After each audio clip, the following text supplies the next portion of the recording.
Ay, magandang araw po sa inyong lahat ha. Maikli lang po itong ating Spokes Hour dahil nag-aantay na sa akin aking sundo, no? Meron isa kasing network na nais akong interviewin, sabi 12 noon. Ako, na-late-late na po, no? Anyway, um, nag-issue na po ng statement si VP Sara na humihiling sa ICC na kinakailangan na talagang apruban ang interim release ni Tatay Digong sa ibang bansa, hindi po 'yan sa Pilipinas, no? At ito po ay dahil sa katotohanan na sang-ayon kay VP Sara, hindi mapangalagaan ang kalusugan ni Tatay Digong sa detention facility ng ICC. At binanggit niya yung isang okasyon kung saan nakita na walang malay si Tatay Digong at hindi maalagaan pati yung ingrown nail ni Tatay Digong. Na totoo naman, no? Kung talagang kaya nilang alagaan ang kalusugan ng isang nakadetene, dapat hindi na nadidiskubre na unconscious sa sahig ang Tatay Digong, no? At dapat siguro naiwasan yung ganong mga pangyayari. Walang sasabihin ko lang po, hindi ko po nakakausap pa si VP Sara. Hindi pa po kami nakipag-ugnayan kung pareho ang tinutukoy namin. Pero mga mahigit isang buwan ang nakalipas, nakapanayan ko po isa nagtatrabaho sa detention facility. Ang sinabi sa akin nung empleyadong yon, kung naalala nyo, merong report minsan na nailabas daw si Tatay Digong panandalian sa ICC Detention Center. At ang dahilan daw ay routine check-up. Pero ang sabi sa akin ng empleyado, hindi daw routine check-up yon. Nahulog daw si Tatay Digong habang naglalakad, tumama ang ulo.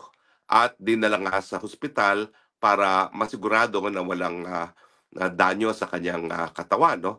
At ang rinig ko, binigyan din siya ng tinatawag na MRI, no? Kung titingnan kung merong apekto sa ulo dahil tumama daw po ang ulo.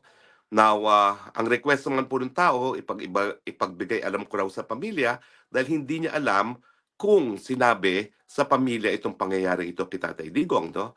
At ako naman po ay sinunod ko yung request, pinarating ko po yung impormasyon na yan kay VP Sara. Hindi ko po alam kung ito yung impormasyon na sinasabi ngayon ni VP Sara. No? Basta ako, pinarating ko sa kanya at iniwan ko na po sa kanya yan kung anong gagawin niya sa impormasyon na yan dahil alam niyo naman po, no, anything about health is covered by the right to privacy, no? So bahala na ang pamilya mag-process ng ganyang impormasyon kasi hindi ko naman alam kung talagang hindi sinabi sa kanila, no? At hindi ko naman tinanong. Basta ako sinabi ko yung impormasyon dahil yan naman yung pinangako ko dun sa informante na nagsabi sa akin. So ulitin ko po, hindi ko alam kung parehong tinutukoy naming okasyon ni BP Sara, pero may ganyang impormasyon po na pinarating sa akin na ang request ay iparating naman kay BP Sara. At bahala na po si Inday Sara, si VP Sara mag-confirm kung kapareho kaming insidenteng sinasabi. No? Pero ang malinaw po talaga, kung talaga nangyari ang insidenteng yan, talaga pong bagamat meron silang clinic dyan sa detention facility, hindi po sapat yung clinic na yan para pangalagaan nga po ang kalusugan ni Tatay Digong. In fact, gaya na aking sinabi sa aking title, mukhang banta po sa kalusugan ni Tatay Digong ang pananatili sa detention facility. No? Now, meron pang sinasabi si VP Sara na ingrown name man lang, hindi nila maasikaso. Paano pa yung mga seryosong mga medical na pangangailangan ni Tatay Digong? Ang katotohanan po at 80 si Tatay Digong, kinakailangan na talaga ng 24-hour assistance, no? Kinakailangan na kung hindi full-time nurse, caregiver. Kasi ako naman po, nag-alaga rin ako ng mga magulang ko, ng aking tiya na matandang dalaga.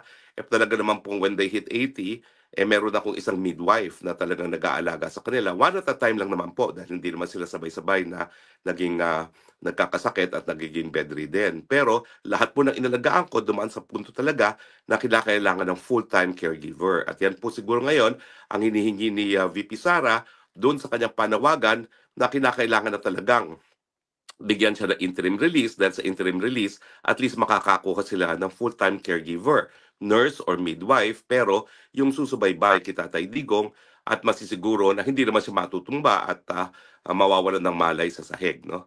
But in any case, sana nga po, pagdasal natin na matuloy na yung interim release. Ang aking paninindigan po ay wala na pong balakid para sa interim release dahil nauna nang nagsabing hukuman na he is unfit to stand trial. If he is already unfit to stand trial, ano pang gagawin niya sa kulungan? No? That would amount naman po to cruel and unusual punishment dahil siya ikukulong na hindi pa napapatunayang nagkakasala.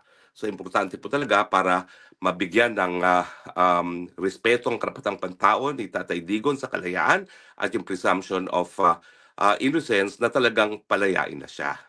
Pero mga kaibigan ha, mag-ingat po tayo. Ang dami-daming fake news dito sa Dahig, no? May fake news po na kumalat na di umano, ako daw po ay dahilan para magkawatak-watak ang mga Pilipino.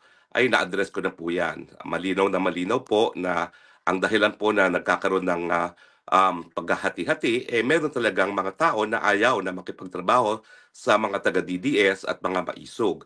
Ako naman po, ginawa ko lahat para sila ay mapagkaisa, pero nung hindi po talaga po pwede mapagkaisa, pumanig ako doon sa DDS at saka sa maisog. Bakit? Sila naman po talaga ang sa simula't simula supporters na ni Tatay Digong mula pa ng 2016. Daig pa nga nila ako dahil ako naman inaamin ko ako'y hindi DDS noong 2016, no? At sa tingin ko naman unang-una, kakilala silang personal ni Tatay Digong. Pangalawa, dapat naman i-recognize natin yung kanilang naging papel sa pagkakahalal kay Tatay Digong na naging dahilan para napakita ni Tatay Digong na po pwede talagang maglingkod sa taong bayan na hindi nagpapayaman. Di gaya ng nakikita natin ngayon dito sa flood control scandal na talagang mga mambabatas, pati ang presidente, ang House Speaker, talaga naman pong tinatrato na negosyo itong gobyerno, no? At ako naman po, kaya naman ako naging supporter ni Tatay Digong dahil nga doon sa nakita ko na katapatan niya at saka yung talagang pagiging honest ni Tatay Digong na hanggang sa huli, nakatira siya sa isang bahay kalapati na aking tinatawag, na ako mismo ay hindi ko kakayanin yung gano'n. No?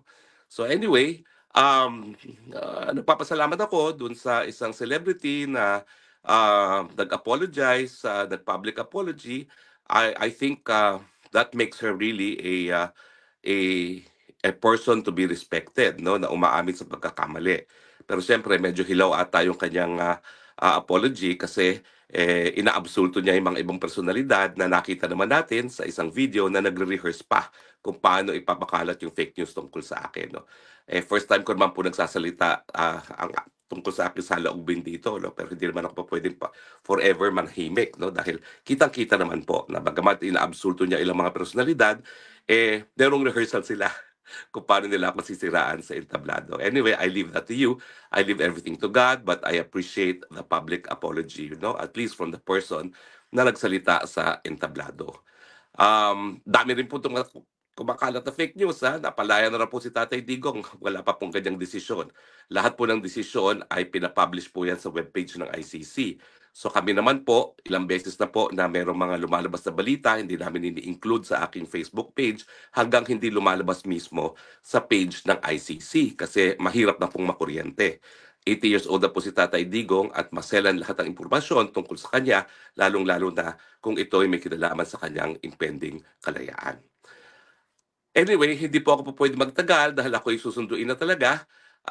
Siguro po, nagpapasalamat talaga ako sa mga sumusuporta sa atin, yung mga hindi naniniwala sa mga fake news na pinapakalat sa atin, at yung patuloy na nagtatangkilik sa ating Facebook page, sa ating mga iba pang social media outlets dahil bagamat ang dami-dami pong naninira sa atin, nandiyan pa rin ang inyong tiwala.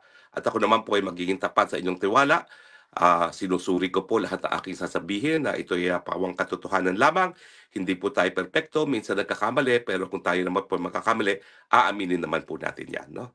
So maraming salamat po at hanggang sa muli, ito pong yung Spokes ng Bayan, Harry Roque, nagsasabing, I love you Philippines. You're the only country that I have. You're the only country that I love. Bye!